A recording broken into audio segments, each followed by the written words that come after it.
Hey, I'm Jason, and this is Supply and Demand Daily, where I tell you what we learned about the economy today. You'll have to bear with me. It's my fifth try trying to do this. So if I stumble all over my words, I really just need to get this done. So I'm going to power on through it and try my best. Today we're going to talk about the Federal Reserve's preferred measure of inflation, which is the consumer, not the consumer. It is the personal consumption expenditures price index, which is a little bit different from the consumer price index, which is what we're usually talking about when we talk about inflation. So we're going to take a look at that. Inflation adjusted personal income, disposable personal income, is down again, or is remaining down. It ticked up just a tiny bit, but it's basically statistically zero. So it still remains quite low in comparison to its relative high, which was taken in July of 2021. And consumer sentiment is still sitting in a ditch. So it is about 30% lower than it was a year ago. And we're going to look at a chart to show just how deep of a ditch that is. So in order to do all that, I'm going to get it out of the way and we'll go ahead and get started. So this yellow line that I have here is the personal consumption expenditures price index that includes all items. Okay, there are two different versions of the PCE, just like there are for the consumer price index. There's one that tracks all items, and then there's another one that excludes food and energy. And so this yellow line is the one that does include food and energy, and then the blue line is what's called the core PCE, which does not include food and energy. And again, as I mentioned before, these price indices will exclude food and energy because those are the types of prices that are driven by base commodities, so oil, wheat, corn, soybean oil, those kinds of things, and those tend to have volatile prices. And so that's why these things are typically excluded, because when the institutions want to look at these things, they want to see more of a trend-based sort of measure of what prices are doing, and so that's why they'll exclude these things. But the all items PCE inflation number is 6.3% on the year for April of 2022. That means that prices on average are 6.3% above what they were in April of 2021. Do not get confused. That does not mean that there was a 6.3% jump between March of this year and April of this year. It's annual based. So it's going back, it's a year over year change. And then we have the core PCE inflation number, which was just under 5% at 4.9. Both of these numbers are a little bit lower than the month before, and so I've seen a lot of analysis online today saying that, oh, well, it looks like inflation has peaked, we're going to start to go back the other way. That's not necessarily true, because if you look at any long-run chart of inflation, what the rate tends to do is build on a steadily higher minimum as time goes on. So it kind of looks like a stair step in the way that this blue line here didn't really establish a new minimum, but it did kind of peter off to one. I don't even know if I'm using that word right. But it went off in one direction before steadily rising again in the beginning of 2022. And that's what these inflation numbers tend to do. They tend to stair step. You'll get a couple months where the rate is not as high as it was the month before, and so it'll look like it's going to come down, but then it inevitably will go up again. I'm not saying that that's necessarily going to happen. It certainly could be the peak of inflation, but there's still definitely a lot of money to be spent, a lot of money in the economy to be spent, and the Federal Reserve has not actually retracted any of that money out of the economy yet, and will not do so until June 1st, I believe, is when that program starts. So there definitely could be some more inflation, and it could stay elevated for quite a bit longer. It remains to be seen. Now what I want to do is take a moment to, on a historical basis, compare the consumer price index to the Fed's preferred measure. Again, the Fed looks at PCE inflation, and they look at core PCE inflation. So what I've done is to take the number that most people, analysts, and companies look at, which is the consumer price index, and this is the core consumer price index, so we're not, we're comparing apples to apples here, and compare it to, over a long run, a cumulative basis, and adding some compounding, just because that is the nature of inflation. That's the nature of price changes. They tend to compound. So what I've done is to do that over the period of 62 years that we have both of these data points. PCE started in 1959, so the first year that I chose was 1960. And so the way to read this chart is that we start from something that would cost $100 in 1960. So the index starts at 100, and then we add the price changes over time with each passing month. And then that's how we get this chart here going all the way back, or going all the way up to 2021. What I want to point out for you is this is telling you what something that costs $100 in 1960 would cost given each of these different price indices. And so we'll start with the core CPI. Under the consumer price index, that $100 item in 1960 would be $971 in 2022. And then according to the Fed, if you're looking at their number, which is not published by the Fed, it's published by the Bureau of Economic Analysis. But if you look at the Fed's preferred inflation number, that has increased up to by 729%. So that $100 item in 1960, in 2022, it's going to cost about $729. And to me, that's a pretty big disparity over time. I mean, that's, a lot of that is due to the effects of compounding.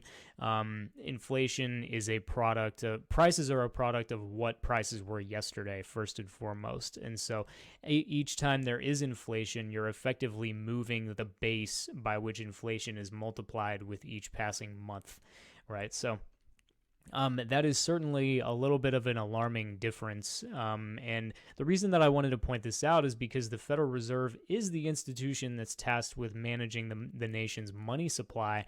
And so if they're going by a number that is significantly lower than the number that the rest of us use over the long haul, then maybe it might cause them to perhaps overstimulate money in the economy, or allow the economy to run too much money to be created for too long, which would give us these kinds of inflationary episodes. So just something that I wanted to put on your radar there for perspective. The difference over a 62-year period is that something that was $100 in 1960, after 62 years of inflation, between these two indices, between these two measures of inflation, you're looking at a difference of $242, which is just the difference between 971 and 729. So something I wanted to point out. Over the course of 10 years, though, that's not really that much. So these are just monthly inflation averages over that period. If you apply it to a period of 10 years, and this is compounded as well, but you get $143 for something that costs $100 in year one, $143 at the end of 10 years versus $137 under PCE. So that's a difference of only $6. Again, it really is that decade by decade, or that year by year, and thereby decade by decade compounding that really makes all of that difference. But again, I do think it's important to really, to scrutinize which inflationary measures that the central bank is using, because essentially this is their job, or at least that's the job that they have elected to have. So I'm going to move on here into real disposable income. Again, when we say real in economics, we're really just meaning inflation adjusted, or maybe adjusted for some kind of other social or economic phenomenon. It could be by population, whatever. So what I wanted to show here is this is July of 2021, and as you can see, we've decidedly been on a downtrend ever since then, and the increase between March and April 2022 was actually not enough to register much of a change. It was, it's essentially 0%. And so what I want to point out to you is that these numbers on the left side of the axis, that is what corresponds to this yellow line. So we're looking at real personal consumption. We're looking at real disposable income, going all the way back to 2017. And this is in billions of dollars. So if you take, 13.8 billion or 13.8 thousand billion dollars, then that's $13.8 trillion. So that's a pretty significant magnitude to be looking at. But I do want to put that in perspective. And in order to do that, what we're going to look at is the change in disposable income on a real basis. So we're still going to be looking at inflation-adjusted personal income, but only since the beginning, or a couple months before the pandemic started. So I've taken this same thing and moved it back, or I guess moved it forward to only between January of 2020 and now. And I think it's interesting to look at the change in the household financial situation since then. So that's what we're going to do right here. Again, this chart begins in January of 2020. This is real disposable income at 2012 prices. So that's the base year that the institution, the BEA, that publishes this data is using. And as you can see here, in April of 2022, we are about $1,300 per household. So take that take those trillions and divide it by 129.9 million households. That's how many there are in the United States as of 2021, and you get an increase in disposable income over this 2-year period of about $1,300. Now, on the face of it, that might sound like a significant improvement. Maybe not. I don't know. Kind of depends on who you are. So the average household between January of 2020 and now is $1,300 better off in respect to real disposable income than they were, at the beginning of that period.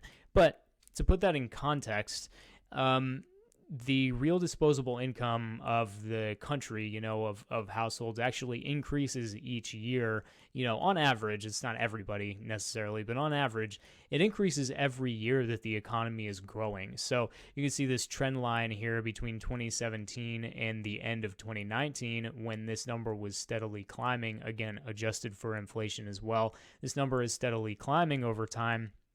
And so you have to think about what the alternative is, not just what the dollar amount of the increase has been over the last 2 years, but what was the alternative? And then you also have to consider that the average American household received $3,200 in stimulus payments between 2020 and 2021. So $3,200, and so when we put these things together, $1,300 is obviously less than half of the amount of stimulus money that was received. So it's less than half of $3,200. I think you could do that simple math in your head. But the alternative under an economic growth situation, maybe with a little bit more targeted policy towards COVID-19 mitigation, rather than, all of these governors basically shutting down their economies for an unknown period of time or a variant period of time. The alternative was to have economic growth, and the alternative in real disposable income under that economic growth was $2,900 a year. That was the average between 2017 and 2019, was an increase of $2,900 a year of annual disposable income. And so the increase, just to remind you, that we've seen over the last 2 years has been less than 1 year's worth of growth between, 2017 and 2019. $1,300 versus $2,900 over, and that's only for a year. So if you take that and multiply it by 2, that's $5,800 that was essentially foregone by the policies that were pursued. And maybe there would have been a recession in 2020, who knows, even without all of these, even without the policy response. But between the inflation that we've seen, the inflation that everybody has been living with for the last year, and the loss of income that everybody had as a result of their varying, how much they were affected by the lockdowns, because everybody was affected in one form or another to varying degrees. But the average, just the plain average household, given these statistics, is much worse off, I think, by over, what is that? That's at least 70%, I think, worse off over the course of 2 years, just because of all of these different factors that have converged together. $1,300 versus $2,900 for 2 years. So $1,300 versus $5,800 of improvement in real disposable income. Now, that leads us pretty well into the next thing that I wanted to mention, which is consumer sentiment. And consumer sentiment is 30% or 29% lower than it was in April of 2021. And we could certainly ask why, but I think we've already explained why. The financial situation in terms of your flows of income for the average American household, again, there's about 130 million of them in the U.S. as of the end of 2021. And you take those real disposable income numbers, this is the income that people like to spend and typically how they measure their economic well-being. because it's pretty hard for people to measure their economic well-being in any other way other than the sort of access to income that they have, as well as the access to job opportunities and stuff like that. But the consumer is reporting that they are 30% worse off than they were a year ago. Which is definitely significant. And again, it's really because if you just look at the household balance sheet, which if you listen to the chairman of the Federal Reserve or maybe the economic policy analysts in the who work for the White House and maybe write op-eds for the Washington Post and the New York Times and stuff, they'll tell you that the household balance sheet is strong and it's robust, and that the growth in the labor market is strong and it's robust, and we've had a rip-roaring recovery from the COVID-19 recession and all of these things. But in this very real way that people tend to measure their economic progress, we are just downright absolutely worse, unambiguously worse. The average American household is unambiguously worse off, at least on this type of measure, than it was 2 years ago. And so that's another thing that I wanted to put on your radar and sort of adjust for. Again, it's difficult to understand or really to comprehend these numbers when they're in the billions or the trillions, but when you bring it down to the household level, you can kind of understand how, if I'm sitting in the average American household situation and this is what I'm looking at, I received $3,200 from the government in the form of these stimulus payments, but between inflation and between all of the economic shrinkage and the lapse in investment that happened as a result to the policy response to the virus over those years, if you put everything together, I'm actually much, much worse off financially than I could have been under the other scenario. And people certainly remember how their economic situation was either improving or maybe staying the same or whatever between 2017 and 2019. So it's just, it's not terribly surprising to see numbers like 58.4 for a consumer sentiment index reading. It's if anything, it should be expected to see numbers like that when you think about what disposable income has been doing over the last couple of years. So just wanted to point those things out, and then I'll be back next week on the 31st of May with, and throughout the week, of course. The biggest data releases that I'm going to be looking forward to next week are going to be the National Home Price Index, which of course is, for the particular one that I'm referring to, it's only as recent as March, which is not great, but that'll certainly tell us something about home prices in March, I suppose. And then we'll have job openings and labor turnover. It's the acronym is the JOLTS survey, but we'll have job openings and labor turnover for April. Motor vehicle sales, we'll see what's going on there. And then it's non-farm payroll Friday, the first Friday of the month. So we'll see how the labor situation either improved or worsened. And one thing I'm going to be looking for in that report is whether or not the labor force, that is the number of people in the labor force, actually increased or decreased, because we had definitely a very large number of people leave the labor force in April of this year. We had a lot of people leave the labor force even though there were new jobs created. So I'm going to see how those two numbers stack up against each other. I hope you have a wonderful Memorial Day weekend. Definitely think of the fallen and brave who have who fought for us to be here today during that time, while you're eating your hot dog or your hamburger and having the day off from work or whatever. So I do want to thank you for joining me for this little episode here, and I will see you next week for more. I hope you'll join me for those as well. If you have any feedback, I think I've posted where to find me on all of the different platforms that I'm on, so don't hesitate to reach out. I'd love to hear some feedback from you. And with that, I will wish you a good Friday. Take care. Have a good one. See you next time.